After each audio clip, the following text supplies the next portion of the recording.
Hey YouTube, hey everybody on X, it's Chuck. Welcome back. Well, it has been fast and furious with the excitement for FSD Supervised. Last night, I got this version pushed to my car. It looked like it was a pretty semi-wide hardware 4 AI4 release specific to that group. Understanding hardware 3 is not getting this, and I apologize for that frustration. Not my fault, obviously, but I understand that frustration. But here we are on 12.5.1.1. The release notes do not have anything specific to this release, so we don't know what this 0.1 fixed. There was some speculation about some recall about the front latch. I don't know anything about that one because I haven't experienced it, but if that's what this was, it was a pretty quick release. Yesterday here on my unprotected left turn, we did see the Cybertruck testing FSD for the first time. I posted a short little clip of some drone video yesterday I got of that, if you're interested in taking a look at that, and I will continue to try to grab more footage of the beast, the Cybertruck, out here doing these turns. Fitting in the median. But in any case, we're going to go out here and try another route that I've got programmed in here, similar to the last one I did, but with a little bit of a change up. I'm going to try to keep the length of the content at around 30 to 35 minutes max.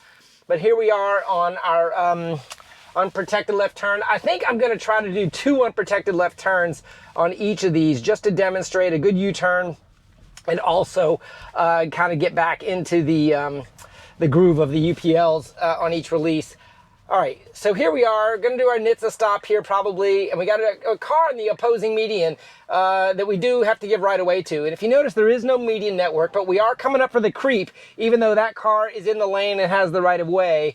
Let's make sure it honors the right of way. I don't know if it's doing the U-turn, not. Okay, definitely honored, a little bit of a pre-roll, and then we're gonna go straight through the median with no traffic. So that was really, really good. No problems with that. I'm gonna call that an A+. Now let me go ahead and see, and I just lost my route. I'm gonna do a U-turn real quick. We'll do one more UPL. Stick with me. All right, here we go. Second UPL, and I've got my route back in there. Hopefully I can manage this route a little bit better than I have on the last few. All right, there's our NHTSA stop and our creep. One little car here, and it's wide open. Yeah, Saturday morning is not the time to do this. Do have an opposing car in the middle lane. Is it going to wait? It is. It's waiting with its rear end sticking out that time, but there was no oncoming traffic to affect that. So I think we're okay there. Just going to go ahead and make sure we're there. Yep, okay. So now I've got this fire station waypoint that creates an interesting... It's a really weird intersection. I think you're going to like it. I did it the other day in my first impressions video on 12.5.1. It kind of has a couple weird stop signs, and I was coming out of the neighborhood. This time I'm going to go into the neighborhood on this intersection, probably do a U-turn at the fire station, and then come out at the intersection, just so we can kind of see the dynamics of multiple traffic signals and everything. Honestly, it is a very poorly designed intersection, but hey, we're in Florida, and you know, it is Florida. That's just the way it is. But I know that there are odd intersections all over the world, so I feel this is a valid test.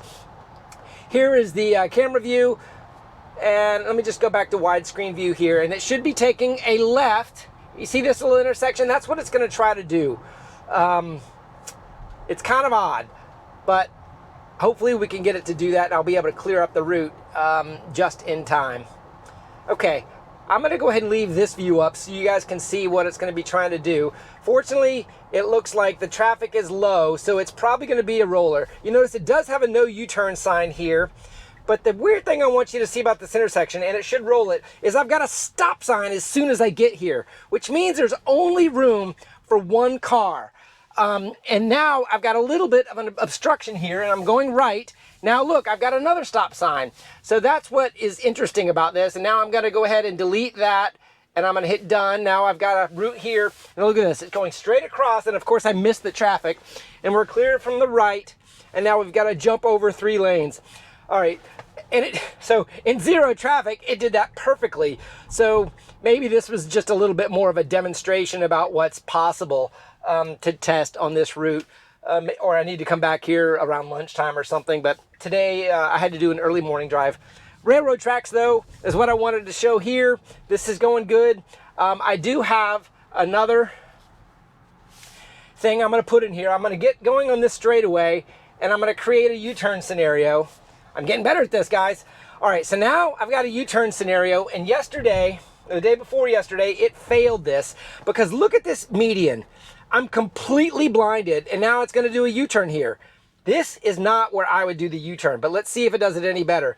It is being a little bit more cautious. I can see I'm leaning forward, it's safe, and it's safe.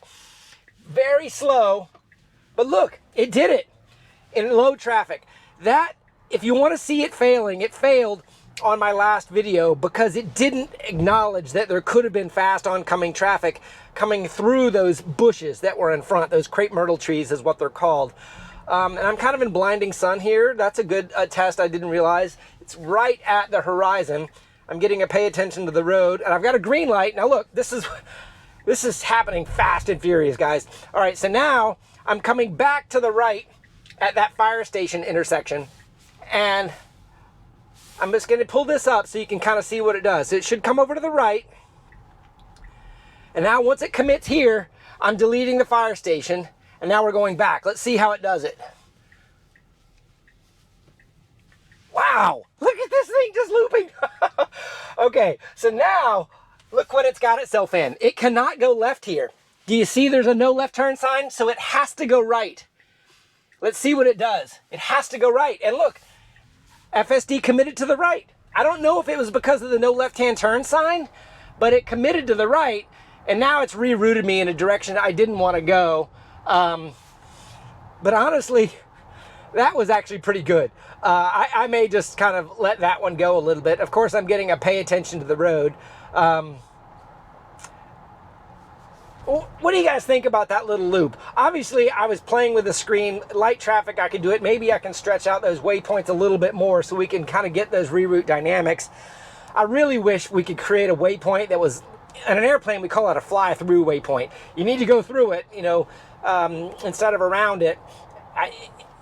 That would be nice instead of a destination kind of a waypoint. You know, create a waypoint. Do you want to stop, or you just want to force the planner to go that way? That was good. Okay, I'm going to go ahead and let this manifest itself up to our next point, which is this intersection here. And I will fast forward and bring you right back unless something else happens.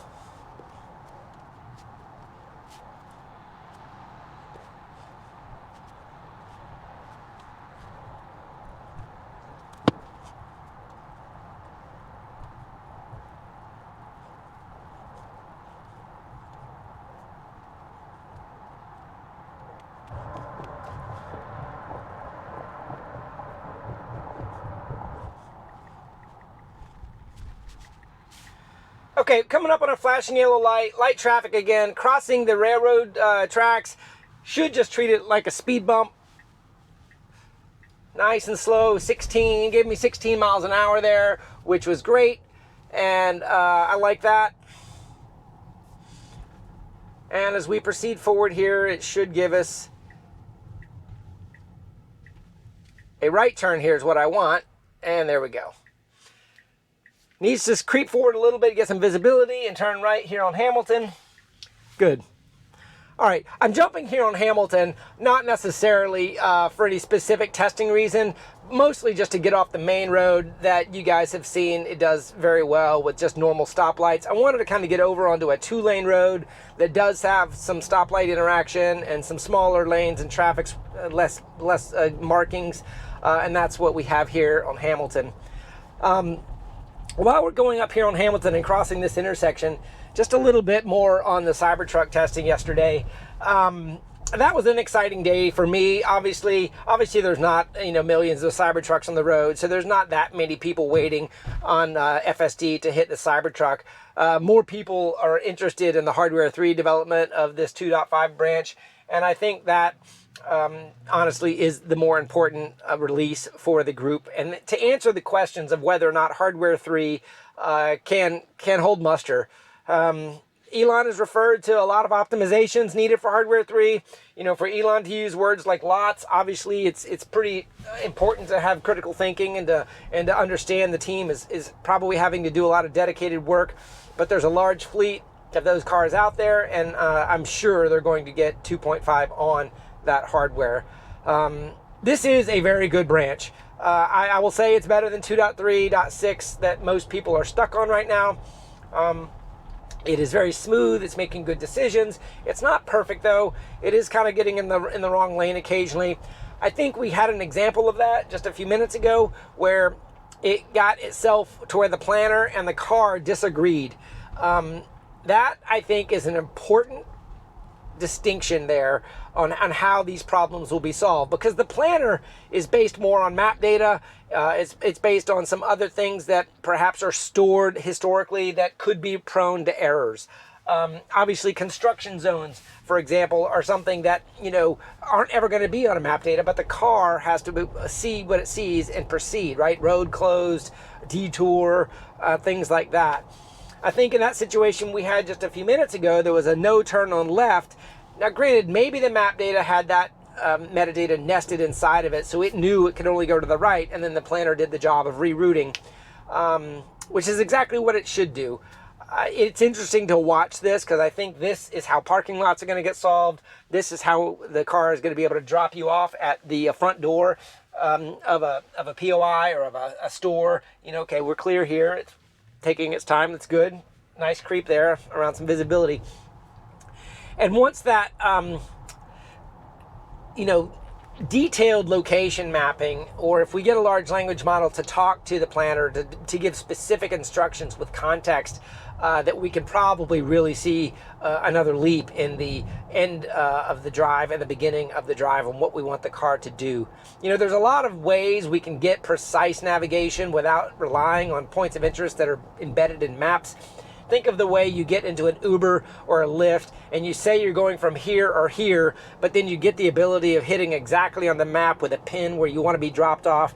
If we can embed that level of precision after we hit a navigate to, that perhaps we could get the car to know exactly what we mean, and then the neural networks could do the vision mapping and find its way into that precise location for a drop-off. That seems totally doable to me with software. Obviously, the neural network has to be able to reliably kind of navigate unknown territory, and I think we've seen evidence of that today. And if you put it in a parking lot and you just say go, it'll weave its way around trying to find its way out. If we can just get some additional precision instructions that perhaps could be relayed with the driver talking to a neural net or something like that, that's where I think it could go to the next level.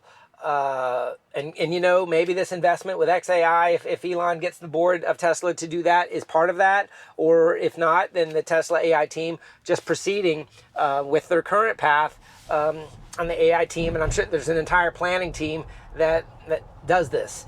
So anyway, okay. So looks like we got a hitchhiker here. Wow, I hadn't seen one of those in a while. He's got his thumb up. I thought he might be waving at me, but no, he's actually hitching a ride. I'm gonna very quickly change the route here to hopefully create a dynamic at this flashing yellow. This flashing yellow is a tricky one because it's almost it's a 5-point intersection. 1, 2, 3, 4. It's a 5-point intersection. And let's see where it figured out. Look, oh wow, it's got an interesting map here. Now look, okay, so see what just happened? Flashing yellow, and I got the wave from the car. Because it was treating that flashing yellow like a flashing red. That's incorrect. So it should not have done that. The flashing yellow means you have the right of way. It was obvious that car was waiting. I got the wave. I did use an accelerator input there just for clarity.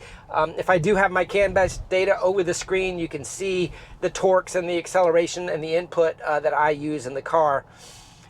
But this reroute should be adequate. It didn't get the turn I wanted, but actually that is a better scenario than I'd hoped for, to have a human wave-through interaction that didn't go as planned. But it very quickly readjusted. It's taking kind of a long circuitous route to get where I wanted it to go. But I'm just going to let this do the find your way sort of thing, and you get to kind of see these little small little side roads with stoplights and how it's finding its way. The planner definitely seems to find its way to the main roads, find its way to the stoplights, and get back into normalcy. And I think that is what's going on here, which is the right thing to do. Get back to the well-marked roads, get back to the stoplights that give you protection and right-of-way. Now, sometimes you get to these lights on days where there's no traffic, and a human would have probably avoided this intersection because it'd have been like, yeah, I'm going to get stuck at the light and there's no cars coming. So, you know, we just sit here and kind of wait. on the traffic signal to turn. But that's okay, because we're just sitting here talking on the, ooh, look at this. It took a while. Stop for traffic control. Use accelerator or gear stalk to continue. Did you see that message? That message shows up when you don't have FSD involved. That's a previous layer. I don't know why that popped up. Does anybody else have any ideas on that? Why? I don't think I've seen that. I'm looking at the road. I put the visor up, but I'm looking at the road. I don't know what it's not happy with. Maybe it's the sun. That's making me think a little bit. Those badges make me wonder what stack was working there. You know, while I'm here at this is a good one. Is it going to stop on the railroad tracks? No, it's going over the railroad tracks, and there's room to stop here. It isn't right on red, but look at this truck next to me. I can't see anything. I think I just saw another traffic signal badge pop up and go away. And there's our green light. You know what? When those badges start showing up, to me, that's when I feel like they started mixing stacks again. I'm sure that's the planner stack. I'm sure of it.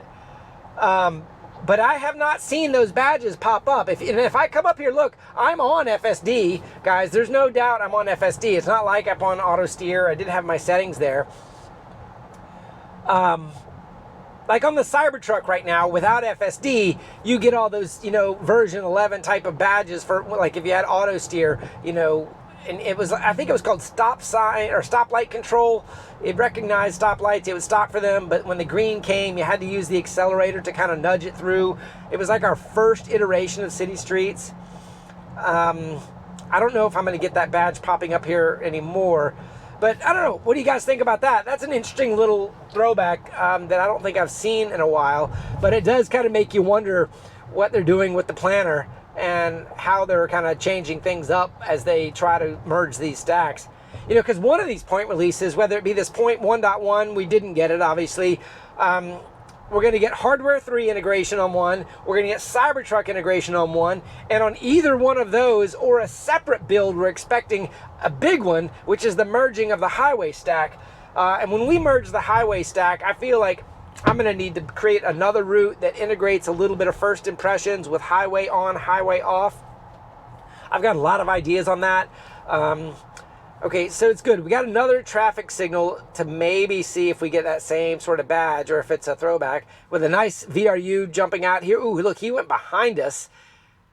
Maybe he was worried that I'd run him over or something, but he decided to go behind us, which is not what he should have done.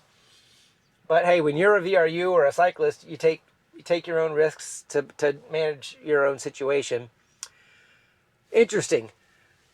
What do we think? Do we think it's going to say green, press accelerator, or do you think it's just going to go? If you're watching with me, what do you think? I think it's going to just go. I think that was a weird little bug that snuck through from another planning layer on a previous version. I don't know. I wish I knew what the detailed release notes on, even if this was a NHTSA fix for a, see, I didn't get it. It just proceeded. Why would this stoplight not show that and the previous one show it? What was different? Obviously, the environment was different. You know, the marked roads are different, but still, it's a stoplight that went from red to green. I don't know. That's going to make me think for a little bit. I was back to the detailed release notes. I wish we had detailed release notes so that I could at least comment on what I expect to see different on this build. And I know that the Tesla AI team, and you're watching out there, hey Tesla AI, thank you for the contributions you're making and the hard work. It's not my job to know. Obviously, I'm just a customer. I'm out here driving, but it would be nice to get a point release to know what to expect. Especially if it's a major change. If it's a minor change, whatever. I'm not going to tell you what it was. Maybe we don't need the press on the words NHTSA recall. I kind of agree with that. So if this was a recall fix, maybe they just want to make it go away and not give it any attention. Obviously, the word recall these days for over-the-air updates is completely outdated, and maybe saying nothing is better than saying something in that scenario. But here we are on a 1.1. We haven't received a triple point release in a while. We've been at like a 3-point release, I don't think we've gone to a 1.1 in a while. And it seems like the last time we did this, it was on one of those major recalls where they actually had to pull the software back and reissue it or something. There was a big one we had back in one of the 11 versions, I think, I can't remember, guys. It all goes mixed in my head. All right, a possible unprotected left-hand turn after 3 cars. It's here, nice pre-roll, and we're done. I don't know. What did you guys think of that drive? What parts of it did you like? What parts of it did you not like? I'm probably fast forwarding through stuff that perhaps is not relevant. You know, if you guys don't like me to fast forward and you just want to listen to the silence, let me know that too. More than likely, you want me to manage the length of the video and just fast forward the content. The other thing I'd like some feedback on is my 360 camera. It takes a lot of time in editing to bring up that 360 camera, clip it, and then bring it down when it's only relevant. Is it annoying if I just leave it up there? Obviously, in my edit times, we get much faster if I just leave the 360 camera up there and don't clip it. So I guess I'd like some feedback on that. Is it too much information for the full-length video to leave that picture-in-picture up at the top? And we'll go from there. Anyway, thanks for your attention. Appreciate you jumping on. And I probably expect a couple more videos on this 5.1.1 release in the near future. Have a great day, everybody.